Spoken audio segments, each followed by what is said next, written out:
వేడివేడి టీ తాగుతూ కాస్త రిలాక్స్ అవుతూ కొన్ని ముఖ్యమైన వార్తలతో పాటు ఒక అద్భుతమైన టాపిక్ తో నేను మీ ముందుకు. నమస్కారం, నా పేరు Sai. Welcome to tea time topic.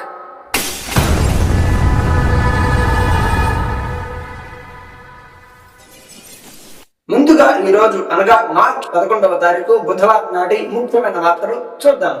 ముందుగా క్రీడా వార్తలు. T20 వరల్డ్ కప్ గెలిచి చరిత్ర సృష్టించిన టీమిండియాకు బీసీసీఐ 131 కోట్ల నగదు భారీ బహుమానం ప్రకటించింది. తర్వాత రాష్ట్ర వార్తలు. రైతులకు ఆంధ్రప్రదేశ్ ప్రభుత్వం ఉగాది కానుక ప్రకటించింది. అన్నదాత సుఖీభవ, కిసాన్, పిఎం కిసాన్ పథకాల పేరుతో ఒక్కొక్కరికి 6,000 చొప్పున ఈ నెల 13వ తేదీన రైతుల ఖాతాల్లోకి జమ చేయనున్నట్టు ప్రకటించారు. మరోవైపు ఇరాన్ అమెరికా యుద్ధ వాతావరణం కారణంగా గ్యాస్ కొరత. ఏపీలో ఎటువంటి గ్యాస్ కొరత లేదని మంత్రి నాదెండ్ల మనోహర్ గారు స్పష్టం చేశారు.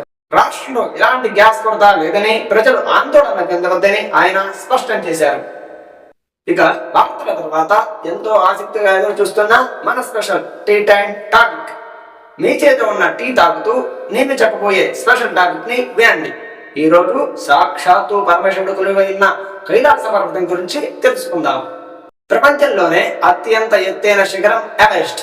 దాని ఎత్తు 8,848 మీటర్లు. దీనిని ఇప్పటికే 6,000 మందికి పైగా అధిరోహించారు. కానీ దానికంటే తక్కువ ఎత్తులో ఉన్న కైలాస శిఖరం 6,638 మీటర్లే. అయినా ఈ కైలాస పర్వతాన్ని ఇప్పటి వరకు ఎవరు అధిరోహించలేదు. దానికి కారణం, ఎవరైనా ఎక్కడానికి ప్రయత్నిస్తే ఒక్కసారిగా అక్కడ వాతావరణం మారిపోతుందట. వాళ్ళ చేతిలో ఉన్న కంపాస్ పనిచేయదట. వారి దగ్గర ఉన్న ఎలక్ట్రిక్ వస్తువులు కూడా ఆ సమయాన్ని పనిచేయకపోవడంతో భయపడి సుఖం దూరం వెళ్ళిన వాళ్ళు కూడా వెనక్కి తిరిగి వచ్చేస్తూ ఉంటారట. ఇక్కడ సైంటిస్టులను సైతం భయపెట్టే అతిపెద్ద మిస్టరీ టైం. అవును, కైలాస పర్వతం దగ్గరకు వెళితే కాలం చాలా వేగంగా ప్రయాణిస్తుందట.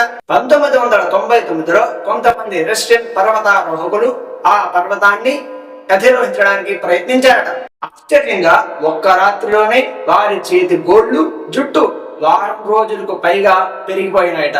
ఒక్క పూటలోనే, అది కూడా. అక్కడి నుండి వెనక్కి వచ్చిన వాళ్ళు వృద్ధాప్య ఛాయలతో 1 సంవత్సరంలోనే మరణించడం గమనార్హం. రష్యన్ మరియు అమెరికన్ సైంటిస్టుల పరిశోధనలో తేలింది ఏమిటంటే, భూమి మొత్తానికి కైలాస పర్వతమే కేంద్ర బిందువు అని. సూర్యాస్తమయ సమయంలో ఆ నీడ అక్కడ పడేసరికి స్వస్తిక్ ఆకారంలో కనిపిస్తుందని చెప్తారు. కొంతమంది యాత్రికులకు మంచు కరిగే సమయంలో ఓంకార శబ్దం కూడా వినిపిస్తుందట.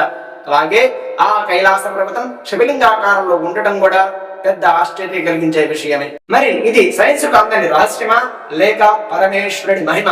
మీరు ఏమనుకుంటున్నారో కింద కామెంట్ లో తెలియజేయండి. వీడియో నచ్చితే లైక్ చేసి మీ ఫ్రెండ్స్ అండ్ ఫ్యామిలీకి షేర్ చేయండి. రేపటి వార్తలు మరియు ఇంట్రెస్టింగ్ టాపిక్ తో నేను మీ ముందుకు. సబ్స్క్రైబ్ చేసుకోవడం మర్చిపోకండి. వెడుతూ ఈ రోజు మంచి మాట. సముద్రమంత సమస్య ఎదురైనప్పుడు ఆ సముద్రాన్ని ఈదగలిగే ధైర్యాన్ని పెంచుకో. విజయం నీదే అవుతుంది. Good bye.